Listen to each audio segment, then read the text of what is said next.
उम्मीद करता हूँ बहुत अच्छे हैं। मैं मनी किशोर आपका स्वागत करता हूँ इस वीडियो में दोबारा से। तो आइए आज की वीडियो के बारे में बात करते हैं। दोस्तों, मेरे बोर्ड के पीछे देख सकते हैं आप क्या लिखा हुआ है, सीटेट। तो ये सीटेट जो है, इसके बारे में बात करेंगे और इसके रिलेटेड मैं बात करने वाला हूँ। और चूंकि सीटेट का जो एग्जाम है ये होने वाला है दिसंबर और जनवरी में, ठीक है। दिसंबर एंड या जनवरी स्टार्टिंग में एग्जाम स्टार्ट होगी और ऑनलाइन होगी। सीटेट क्या है? सीटेट मतलब होता है सेंट्रल टीचर एलिजिबिलिटी टेस्ट, ठीक है। ये हर एक वर्ष मतलब हर एक ईयर एक बार होता है एग्जाम दिसंबर में। पहले 2 बार होता था, अभी एक बार होता है। और इस एग्जाम में बेसिकली मतलब पूरे साल में लगभग 10 से 12 लाख बच्चे बैठते हैं, ठीक है। उन 12 लाख बच्चों में तकरीबन 5 से 6 लाख बच्चे फेल हो जाते हैं, ठीक है। लगभग 50 से 60% बच्चे फेल हो जाते हैं। लेवल 1 में थोड़ा सा अच्छा है, बट लेवल 2 में भी, लेवल 1 में भी कुछ खास अच्छा नहीं है। तो आखिर ये बच्चे इतने फेल क्यों होते हैं जो टीचर बनने वाले हैं? आखिर इसमें कहाँ प्रॉब्लम्स है, इसके बारे में बात करूंगा। लास्ट ईयर मैंने सीटेट एग्जाम दिया था और मेरा सीटेट का एग्जाम बहुत अच्छे से हो गया था। और मैंने सेल्फ स्टडी की थी, मैंने खुद से पढ़ाई की थी, मैंने बिना कोई किसी हेल्प का।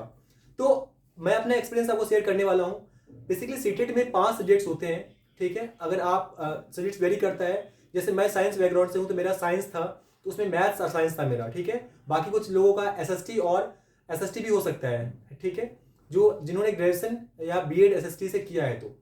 तो ये जो सीटेट में कर रहा था, तो उसमें सीडीपी यानी कि जो चिल्ड्रन डेवलपमेंट पेडागोजी होता है, बेसिकली ये साइकोलॉजी होता है, जो बच्चे को कैसे टीच करना है, बच्चे को कैसे डील करना है।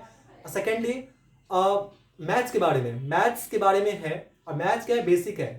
6th class, 7th, 8th, 9th, 10th, basically इन्हीं 4 क्लासेस के बीच में से मैथ्स के क्वेश्चन आते हैं, ठीक है। उतना डिफिकल्ट नहीं है, बट इन्हीं में कहीं ना कहीं बच्चों के या स्टूडेंट्स के नंबर जाते हैं, कटते हैं, और उसी कारण नंबर कहीं ना कहीं बच्चे क्वालिफाई नहीं कर पाते। और 60% में क्वालिफाइंग होता है। और मेरा सीडीपी में बहुत अच्छा नंबर आया था, ऑलमोस्ट 30 में से 28 नंबर आया था।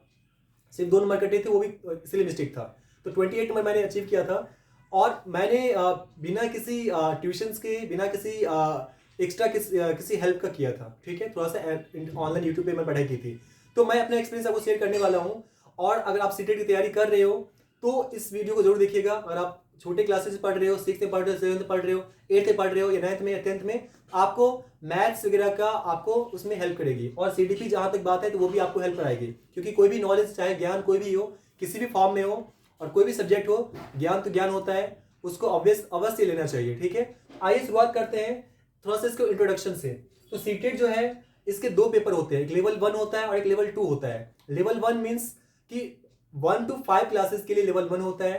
बेसिकली जो टीचर प्राइमरी क्लास से पढ़ाते हैं वो लेवल 1 के लिए पेपर देते हैं। जो लेवल 2 में पढ़ाते हैं, जैसे मान लीजिए 6, 7, 8, 9, 10th, तो ये जो 10th की क्लासेस होती है, 6 to 10th, basically secondary classes की, वो लेवल 2 की होती है, ठीक है। सब्जेक्ट्स की बात करें सीटेट में तो 5 सब्जेक्ट्स होते हैं, ठीक है। जैसे मैंने जो दिया था, सीडीपी होता है 30 मार्क्स के, ठीक है। इंग्लिश 30 मार्क्स के, हिंदी 30 मार्क्स के, प्लस इसके बाद मैथ साइंस 30 मार्क्स के, ठीक है। तो ये आपका 150 नंबर के होते हैं। और ईच नंबर जो होते हैं, मतलब एक क्वेश्चन 1 नंबर के होते हैं, है ना।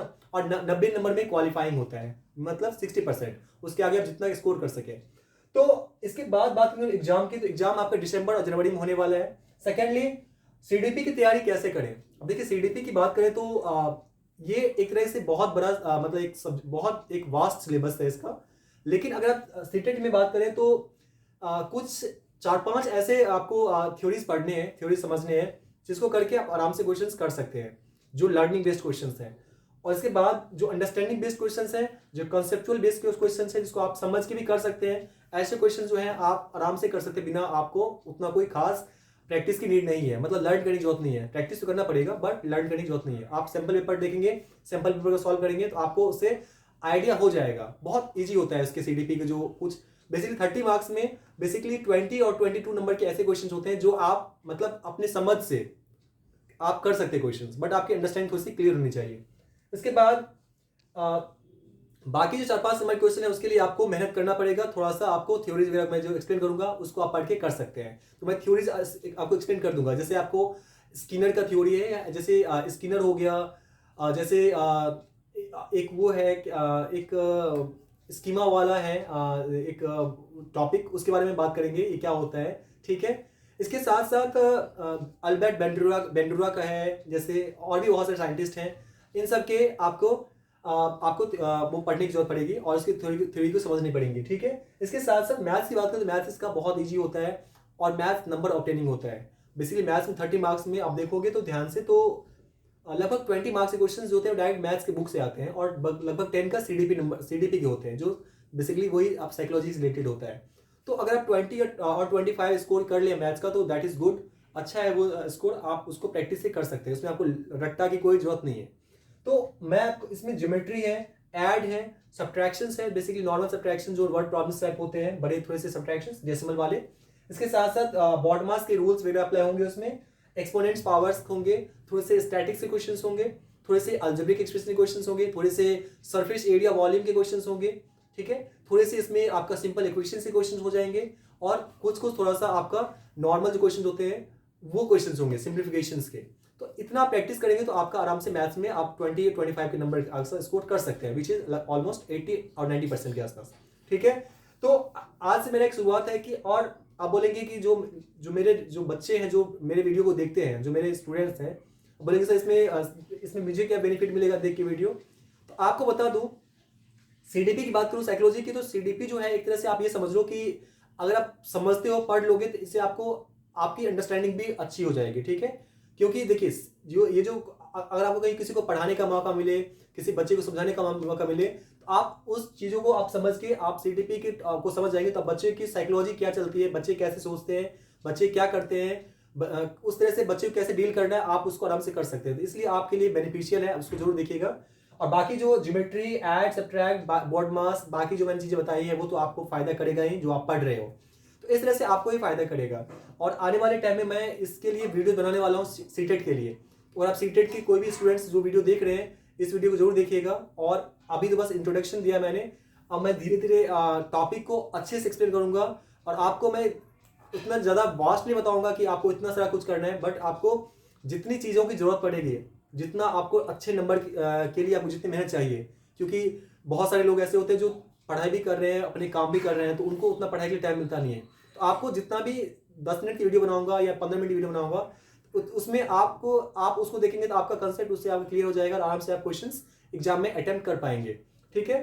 तो अब थोड़ा सा मैं आपको इतना इंट्रोडक्शन दे दिया, तो आप एक थोड़ा सा टॉपिक भी ले लेता हूँ, ठीक है।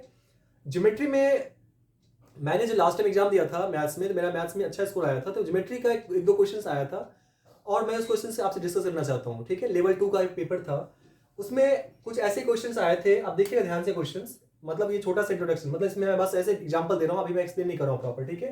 तो ज्योमेट्री में एक क्वेश्चन आया था, जैसे एक पैरेलल लाइन होता है, ठीक है, एक पैरेलल लाइन है। अब यहाँ पे यहाँ पे एंगल्स थे 1 2 3 4, यहाँ पे 5 6 7 8। अब यहाँ पे एक वैल्यू दे रखा था 60 डिग्री मान लो। अब मुझे ये सारे एंगल्स फाइंड करने थे, ठीक है। एक एंगल दे रखा है, मुझे सारे एंगल फाइंड करने थे। तो आप सोचिए कैसे ये करेंगे, है ना। तो आप लीनियर पेयर से ये वाला फाइंड कर लेंगे, वर्टिकली से ये वाला फाइंड कर लेंगे, वर्टिकली से ये फाइंड कर लेंगे और कॉरस्पॉन्डिंग नीचे वाला सारा फाइंड कर लेंगे। तो मेरा कहने का मतलब ये है कि अगर आपका कंसेप्ट थोड़ा सा भी क्लियर हो ज्योमेट्री में, तो आराम से क्वेश्चन सारा कर सकते हैं, ठीक है। तो मैं आपको इस तरह से बताऊंगा कि आप आराम से सारे क्वेश्चन कर जाए, ठीक है। तो होप आपको ये वीडियो अच्छा लगा।